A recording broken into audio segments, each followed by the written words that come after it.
Praise the lord. ప్రస్తుత కాలంలో ఇశ్రాయేలు దేశం వారి శత్రు దేశాలపై అనేకసార్లు యుద్ధాలు చేస్తున్న సంగతి మనందరికీ తెలుసు. ఇది ఇప్పుడు కాదు, 3500 సంవత్సరాలుగా ఇలా జరుగుతూనే ఉంది. ఇశ్రాయేలు దేశంతో ఎన్ని దేశాలు యుద్ధం చేసినా చివరికి ఇజ్రాయెల్ దేశమే గెలవడం మనమందరం చూస్తూ ఉన్నాం. ఇశ్రాయేలు దేశం పేరు చెప్పగానే అది చాలా శక్తివంతమైన దేశం, దానిని ఎవ్వరూ గెలవలేరు అని వార్తలలో చెప్పడం కూడా వింటున్నాం. ఇశ్రాయేలుతో ఏ దేశం యుద్ధం చేసినా చివరికి గెలిచేది ఇశ్రాయేలు దేశమే అని అందరూ అంటుంటారు. ఇశ్రాయేలు ప్రపంచంలో చాలా చిన్న దేశమైనా ఇశ్రాయేలు దేశానికి అంత శక్తి ఎలా వచ్చింది? 3500 సంవత్సరాలుగా ఇశ్రాయేలీల యుద్ధ విజయ రహస్యం ఏమిటి? దాదాపుగా చాలా యుద్ధాలలో ఇశ్రాయేలు దేశం మాత్రమే గెలవడం ఎలా సాధ్యమవుతుంది? ప్రపంచ చరిత్రలో ఎన్నో దేశాలు మరెన్నో దేశాలతో యుద్ధాలు చేశాయి. ఆ యుద్ధాలలో ఏ సైన్యం బలమైనదో ఆ సైన్యం మాత్రమే గెలుస్తుంది, ఇది నిజం. కానీ ప్రపంచంలోనే అతి చిన్న దేశం, తక్కువ జనాభా కలిగిన దేశం, చుట్టూ శత్రుదేశాలే అయినప్పటికీ అలాంటి ఒక్క చిన్న దేశం ప్రతి యుద్ధంలోనూ ఓడిపోకుండా శత్రు దేశాలను గెలవడం చాలా అద్భుతమైన ఆశ్చర్యకరమైన విషయం కాదా? తన ముందున్నది ఎంత పెద్ద దేశమైనా, ఎంత బలమైన దేశమైనా, తన ముందు యుద్ధంలో ఒక్క దేశం కాకుండా ఎన్నో దేశాలున్నా ఓడిపోకుండా నిలబడిన దేశం ఇశ్రాయేలు దేశం. ప్రపంచంలో ఎన్నో గొప్ప సైన్యాలు నశించిపోయాయి, ఎన్నో రాజ్యాలు అంతరించిపోయాయి. కానీ వేల సంవత్సరాలుగా శత్రువులపై విజయం సాధిస్తూ నిలబడిన ఒకే ఒక్క జాతి ఇజ్రాయెల్. ఈ మాటలు విన్నాక మనకు వచ్చే ఒకే ఒక్క ప్రశ్న ఏమిటంటే, ఇశ్రాయేలు జాతి చేసే యుద్ధాలలో ఎక్కువ యుద్ధాలలో ఇశ్రాయేల్ దేశమే ఎందుకు గెలుస్తుంది? వారి దగ్గర ఉన్న అత్యాధునిక ఆయుధాల వలన, వారి సైనిక శిక్షణ, సైనిక బలం వలన, లేదా వారి విజయాల వెనుక ఏదైనా రహస్యం ఉందా? 3500 సంవత్సరాలు ఇశ్రాయేలు చరిత్రలో జరిగిన అద్భుత యుద్ధాలను బైబిల్ ఆధారాలతో ఇప్పుడు పరిశీలిద్దాం. నిర్గమాకాండము 14వ అధ్యాయం 16వ వచనం చదివితే ప్రపంచ చరిత్రలో అత్యంత గొప్ప ఆశ్చర్యకరమైన సంఘటన గురించి తెలుస్తుంది. ఆ రోజు ఐగుప్తీయులకు ఇశ్రాయేలీలకు తీవ్రమైన యుద్ధం జరగాల్సిన పరిస్థితులలో దేవుడు ఇశ్రాయేలు ప్రజలను ఐగుప్తీయులతో యుద్ధమే లేకుండా చాలా ఆశ్చర్యంగా ఎర్ర సముద్రాన్ని దాటించడం మనకు కనిపిస్తుంది. ఇశ్రాయేలీలు దాటడానికి ఎర్ర సముద్రం రెండుగా చీలిపోయి ఎండిన నేలపై ఇశ్రాయేలీలు ఎర్ర సముద్రాన్ని దాటే వరకు ఉండి, ఇశ్రాయేలీలు ఎర్ర సముద్రం దాటగానే, ఇంకా ఐగుప్తీయులు సముద్రం మధ్యలో ఉండగానే సముద్రాన్ని ఒక్కటిగా కలిసిపోజేసి ఇశ్రాయేలీలను దేవుడు అద్భుతంగా కాపాడారు. ఇది చాలా ఆశ్చర్యకరమైన విషయం. ఇశ్రాయేలీలకు ఐగుప్తీయులకు యుద్ధం జరగాల్సిన పరిస్థితులలో యుద్ధమే జరగకుండా ఇశ్రాయేలీలను గెలిపించింది వారి నాయకుడు మోషే ప్రవక్త కాదు, సాక్షాత్తు దేవుడే. ఈ సంఘటన మనకు ఒక గొప్ప సత్యాన్ని చెప్తోంది. అదేమిటంటే, దేవుడు యుద్ధం చేస్తే శత్రువు ఎంత బలవంతుడైనా గెలవడం అసాధ్యం. నిర్గమాకాండము 17వ అధ్యాయం 11వ వచనం చదివితే మరో ఆశ్చర్యకరమైన యుద్ధం గురించి తెలుసుకుంటాం. అదేమిటంటే, ఇశ్రాయేలీలు ఎర్ర సముద్రాన్ని దాటిన కొంతకాలం తర్వాత వారికి అమాలేకీయులతో మరో యుద్ధం జరిగింది. ఆ రోజు ఇశ్రాయేలీలు యెహోషువ నాయకత్వంలో అమాలేకీయులతో యుద్ధం చేస్తూ ఉన్నారు. మోషే ప్రవక్త పర్వతం మీద నిలబడ్డాడు. ఆ యుద్ధంలో మోషే చేతులు పైకెత్తినప్పుడు ఇశ్రాయేలీలు గెలుస్తున్నారు. మోషే చేతులు క్రిందకి దించినప్పుడు వారి శత్రువులు గెలుస్తున్నారు. ఇశ్రాయేలీలు గెలవడం కోసం మోషే తన చేతులను ఎక్కువసేపు పైకి ఎత్తి ఉంచలేకపోయాడు. అప్పుడు అహరోను మరియు హూరు మోషే చేతులను పైకి ఎత్తిపట్టి ఉంచారు. చివరికి ఇశ్రాయేలీలే ఆ యుద్ధంలో గెలిచారు. ఒక ప్రవక్త తన చేతులు పైకెత్తినప్పుడు ఆ సైన్యం గెలవడం, అతని చేతులు క్రిందకి దించినప్పుడు సైన్యం ఓడిపోవడం, ఇది చాలా ఆశ్చర్యం కాదా? కేవలం ఒక మానవుడు చేతులు పైకి ఎత్తినంత మాత్రాన ఇశ్రాయేలు ప్రజలు గెలుస్తారా? అంటే ఈ యుద్ధంలో ఇశ్రాయేలీలను గెలిపించింది ఎవరు? దేవుడు కాదా? ఈ యుద్ధం మనకు ఏం చెప్తుంది? దేవునికి మనం చేసే ప్రార్థన ఎంత పెద్ద యుద్ధాన్నైనా మనల్ని గెలిపించగలదు అని. యెహోషువ 6వ అధ్యాయం 20వ వచనం చదివితే ప్రపంచంలోనే అత్యంత విచిత్రమైన యుద్ధం కనిపిస్తుంది. యెహోషువ నాయకత్వంలో ఇశ్రాయేలు ప్రజలు యెరికో పట్టణం చుట్టూ కేవలం 7 రోజులు తిరిగితే ఎంతో బలమైన ఎత్తైన ఆ పట్టణపు గోడలే కూలిపోయాయి. ఈ విధంగా ఆ రోజు అసలు యుద్ధమే చేయకుండా ఇశ్రాయేలీలు గెలిచారు. ఈ సంఘటన మనకు ఏం చెప్తుంది? అసలు యుద్ధమే చేయకుండా దేవుని యందు విధేయతతో కూడా మనం యుద్ధం గెలవవచ్చు అని. యెహోషువ గ్రంథం 10వ అధ్యాయం 12వ వచనం చదివితే ప్రపంచ చరిత్రలోనే మహా గొప్ప అద్భుతం జరిగిన సంఘటన గురించి, యుద్ధం గురించి తెలుస్తుంది.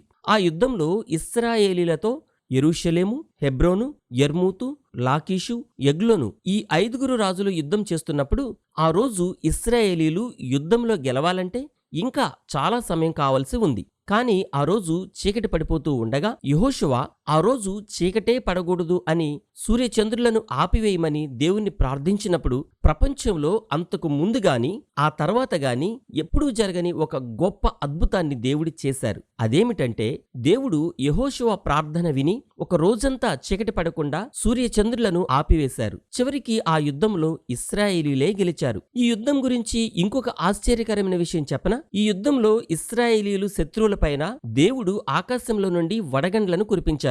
ఆ యుద్ధంలో ఇశ్రాయేలీల కత్తితో చచ్చిన వారి కంటే వడగండ్ల వలన చచ్చిన వారే ఎక్కువ అని యెహోషువ గ్రంథం 10వ అధ్యాయం 11వ వచనంలో వ్రాయబడి ఉంది. ఆ రోజు యెహోవా దేవుడు ఇశ్రాయేలీల పక్షముగా యుద్ధము చేశాడని యెహోవా ఒక నరుని మనవి వినిన ఆ దినము వంటి దినము దానికి ముందే గాని దాని తర్వాతనే గాని రాలేదని యెహోషువ గ్రంథం 10వ అధ్యాయం 14వ వచనంలో వ్రాయబడి ఉంది. ఆ యుద్ధంలో స్వయంగా దేవుడే ఇశ్రాయేలీల తరపున యుద్ధం చేస్తున్నాడు అని బైబిల్ ఎంతో స్పష్టంగా చెప్తుంది. గమనించారా? న్యాయాధిపతులు 7వ అధ్యాయం 22వ వచనం చదివితే ఇక్కడ మరో ఆశ్చర్యకరమైన అద్భుతమైన యుద్ధం కనిపిస్తుంది.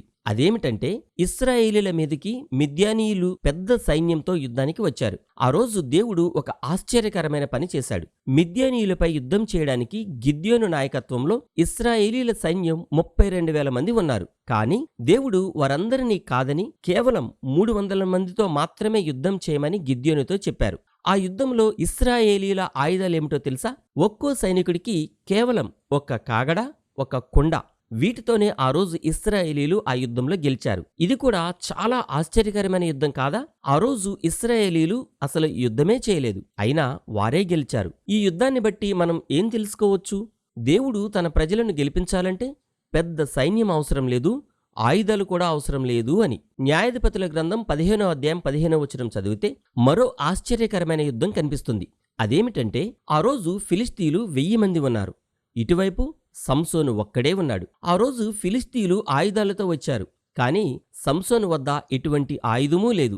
సంసోను ఉన్న ప్రదేశంలో చుట్టూ చూసినప్పుడు ఒక గాడిద దవడ ఎముక మాత్రమే అతనికి కనిపించింది. అది పచ్చిగా ఉంది. వెంటనే సంసోను దానిని తీసుకున్నాడు. తన ముందు ఉన్నది 1000 మంది అయినా తన వద్ద ఏ ఆయుధమూ లేకపోయినా వారిని చంపడానికి ఆ గాడిద దవడ ఎముక చాలు అనుకున్నాడు. ఆ ఎముకతో 1000 మందిని చంపేశాడు. ఈ సంఘటన మనకు ఏం చెప్తోంది? దేవుని శక్తి ఒక వ్యక్తినైనా గొప్ప సైన్యంగా మార్చగలదు, యుద్ధంలో గెలిపించగలదు అని. 1వ సమూయేలు 17వ అధ్యాయం 47వ వచనం చదివితే మరో గొప్ప ఆశ్చర్యకరమైన అద్భుతమైన యుద్ధం గురించి తెలుసుకుంటాం. ఇది దావీదుకు ఇశ్రాయేలీలకు చాలా గొప్ప పేరు తెచ్చిన యుద్ధం.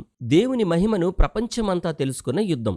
ఆ రోజు ఆ యుద్ధంలో ఫిలిష్తీయుల తరపున గొల్యాతు అనే చాలా ఎత్తైన బలమైన యోధుడు వచ్చాడు. ఇశ్రాయేలీలతో మీకు మాకు యుద్ధమెందుకు? మీలో ఒక్కడు వచ్చి నా ఒక్కడితో యుద్ధం చేసి నన్ను చంపితే మీరు గెలిచినట్లే. కాబట్టి మీలో ఒక్కడు వచ్చి నాతో యుద్ధం చేసి నన్ను చంపండి అని ఇశ్రాయేలీలను భయపెడుతూ 40 రోజులుగా యుద్ధాన్ని కొనసాగనీయకుండా చేస్తున్నాడు. అతనిని చూచి ఇశ్రాయేలీల సైన్యం చివరికి వారి రాజైన సౌలు కూడా భయపడుతూ ఒక్కరు కూడా యుద్ధంలోనికి వెళ్లలేకపోతూ ఉన్నారు. ఇంతలో ఆ యుద్ధంలోకి 16 లేదా 17 సంవత్సరాల వయసులో ఉన్న చిన్న కుర్రాడు వచ్చాడు. అతని పేరు దావీదు. ఫిలిష్తీయుడైన గొల్యాతు అరిచే అరుపులు, పెడబొబ్బలు దావీదు విన్నాడు. ఎంతో పౌరుషంతో ఇశ్రాయేలు తరపున నేను యుద్ధం చేస్తానని ఇశ్రాయేలీల రాజు సౌలును ఒప్పించి గొల్యాతుతో యుద్ధానికి వెళ్ళాడు. తన ముందు గొల్యాతు పెద్ద బళ్ళెంతో, పెద్ద ఖడ్గంతో, యుద్ధ ఆయుధాలతో నిలబడి ఉన్నాడు. అతనిని చూసి ఇశ్రాయేలు సైన్యం మొత్తం భయపడుతుంటే దావీదు మాత్రం అస్సలు భయపడకుండా యెహోవా దేవుని పేరుతో గొల్యాతును చూసి, ఈరోజు నీ తల నరికి కాకులకు గద్దలకు వేస్తాను, ఇశ్రాయేలీలలో దేవుడు ఉన్నాడు అని, యుద్ధం చేయడానికి ఆయుధమే అవసరం లేదని సవాలు చేసి యుద్ధము యెహోవాదే అని చెప్పి ఒక చిన్న గులకరాయితో గొల్యాతును కొట్టి చంపేశాడు. గొల్యాతు కత్తితోనే గొల్యాతు తలను నరికి ఇశ్రాయేలీలకు చాలా గొప్ప విజయాన్ని సాధించి పెట్టాడు దావీదు. ఈ యుద్ధంలో దావీదు గెలవడానికి కారణం యుద్ధ నైపుణ్యమా, ఆయుధాలా, బలమా? ఆ రోజు ఇవేమీ దావీదు వద్ద లేవు కదా. అయినా ఆ యుద్ధంలో దావీదు ఎలా గెలవగలిగాడు అంటే ఇక్కడ కూడా దేవుడే ఇశ్రాయేలీలను గెలిపించాడు అని చాలా స్పష్టంగా అర్థమవుతోంది. దేవుడు మనకు తోడుంటే ఆయుధాలు అవసరం లేదు, సైన్యమూ అవసరం లేదు అని ఈ యుద్ధం నిరూపించింది కదా. రాజుల 2వ గ్రంథము 19వ అధ్యాయం 35వ వచనం చదివితే మరో మహా అద్భుతమైన ఇశ్రాయేలీల విజయాన్ని చూస్తాం. ఆ రోజుల్లో అష్షూరు రాజు సన్హెరీబు సైన్యం యెరూషలేము మీదికి యుద్ధానికి వచ్చినప్పుడు యూదా రాజైన హిజ్కియా రబ్షాకే పంపిన ఉత్తరాన్ని తీసుకుని వెళ్లి యెరూషలేము దేవాలయంలో పెట్టి కన్నీటితో దేవుని ప్రార్థించినప్పుడు దేవుడు వెంటనే హిజ్కియా ప్రార్థన ఆలకించి రాత్రికి రాత్రే తన దూతను పంపి తెల్లవారే లోపు ఇశ్రాయేలీల మీదకు వచ్చిన సైనికులలో 185,000 మందిని ఒక్క రాత్రే హతమార్చాడు. ఆ రోజు అసలు యుద్ధం జరిగిందా? అష్షూరు రాజైన సన్హెరీబు సైన్యం నుండి యెరూషలేం పట్టణం మీదికి ఒక్క బాణమైనా ప్రయోగించబడిందా? లేదు కదా. ఒక్క బాణం కూడా వేయకుండానే సన్హెరీబు సైన్యంలో ఒక్క రాత్రిలో 185,000 మంది సైనికులు చనిపోవడం ఇది మానవుల వల్ల అవుతుందా? జరిగిన ఈ సంఘటనను బట్టి ఏమర్థమైంది? దేవుడు మన పక్షాన ఉంటే మనం యుద్ధం కూడా చేయనవసరం లేదు. మనం యుద్ధం చేయకపోయినా ఆ యుద్ధంలో మనమే గెలుస్తాం అని అర్థమైంది కదా. ఇలా చెప్పుకుంటూ పోతే ఇశ్రాయేలీలను దేవుడు గెలిపించిన యుద్ధ విజయాలు లెక్క పెట్టలేనన్ని కనిపిస్తాయి. ఇప్పుడు మనకు వాటన్నిటిని గురించి చెప్పుకునే సమయం లేదు కాబట్టి ఇక ప్రస్తుత కాలానికి వద్దాం. 1948 మే 14వ తేదీన ఇశ్రాయేల్ దేశం ఏర్పడింది. అప్పుడు అనేక అరబ్ దేశాలు ఇశ్రాయేల్ దేశం మీదకి ఒకేసారి దాడి చేశాయి. ఇందులో ముఖ్యంగా Egypt, Jordan, Syria, Lebanon, Iraq. ఆ రోజుల్లో ఇశ్రాయేల్ దేశానికి పెద్దగా సైనిక బలం లేదు, ఆర్థిక బలం లేదు, దేశం ఇంకా స్థిరపడనే లేదు. ఆ రోజు గాని ఈ రోజు గాని ఇశ్రాయేలు చాలా చిన్న దేశం అయినప్పటికీ తన శత్రు దేశాలపై ఇశ్రాయేలే గెలిచింది అనడం కన్నా దేవుడే గెలిపించారు అనడం సరైన పదం. 1948 యుద్ధ విజయాన్ని చాలామంది అద్భుతం అన్నారు. ఇశ్రాయేల్తో యుద్ధం అంటే దేవునితో యుద్ధమే.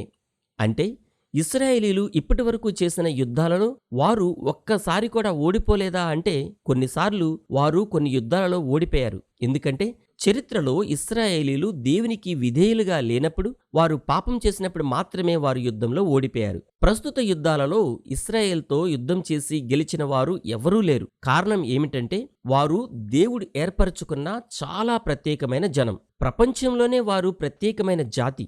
ఇశ్రాయేలీలు సైన్యం వల్లనో వారి ఆయుధాల వల్లనో వారు యుద్ధాలలో గెలవడం లేదు. వారి విజయ రహస్యం దేవుడే. వారి వెనుక ఉన్న దేవుని వల్ల మాత్రమే యుద్ధాలలో ఇశ్రాయేలీలు గెలుస్తున్నారు అనేది ముమ్మాటికి నిజం. నిర్గమాకాండం 14వ అధ్యాయం 14వ వచనంలో ఇలా వ్రాయబడి ఉంది: యెహోవా మీ పక్షమున యుద్ధము చేయును, మీరు ఊరకనే ఉండవలనని ప్రజలతో చెప్పెను.